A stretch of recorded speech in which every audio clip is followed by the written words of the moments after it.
Thank you, ladies and gentlemen. Please give it up again for Tracy Von Felcher. I'm Jeff Schitzfeld. It's an honor to be with all of you. If I seem a little depressed tonight, it's because I just broke up with my wife. Seriously, and we'd only been married a couple of months.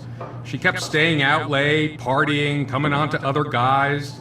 I said to her, that's it. No more partying out late with the girls. No more flirting with other guys.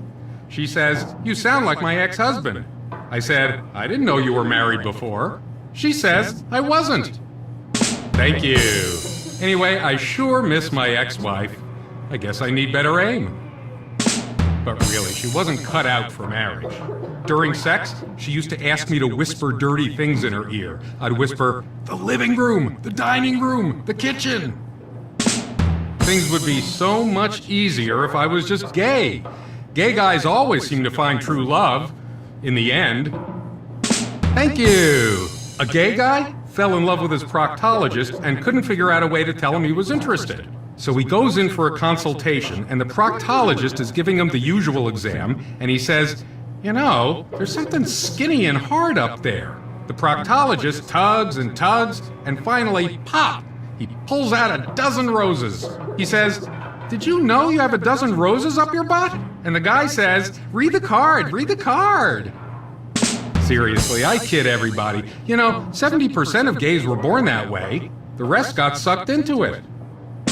Thank you. Chaz Roccamundo on the skins, ladies and gentlemen. But yeah, sexuality is complicated, very mysterious.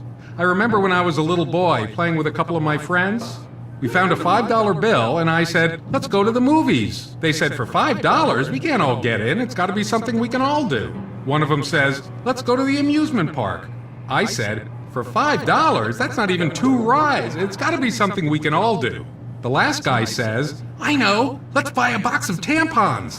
We all look at him like, what? Why would we buy a box of tampons? He says, hey, it says right on the commercials, if you got tampons, you can go horseback riding and play tennis and go water skiing. I'm kidding. It's easy to kid drunk people. Speaking of which, please don't forget to tip your waitresses, if you ever find any. I think there's a walkout. So yeah, drunk people. This drunk guy walks into a bar, and the bartender says, I'm sorry, sir, you're drunk. I'm not serving you tonight. The drunk says, that's fine. I see you've got a dartboard here. I'm just here to play a little darts. So he picks up the darts and 1, 2, 3, makes 3 bullseyes in a row. He says, I got 3 in a row. What do I win? And the bartender looks around for something to give him. And under the bar, in a shoebox, he's got a turtle that he found that he was going to give his son that night. And he thinks, what the hell? And he gives the turtle in the box to the drunk, who staggers out happy.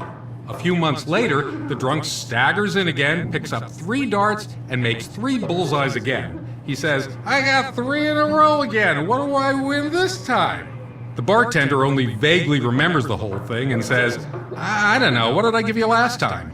And the drunk says, last time you gave me a roast beef on a hard roll. Ew, don't laugh at that.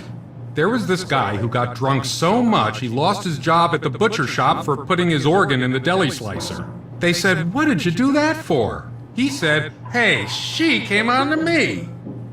Hey, screw you, that was funny. That's got to do it for me for now. I'll be back. Thank you, Chaz Roccamundo on the drums, everybody.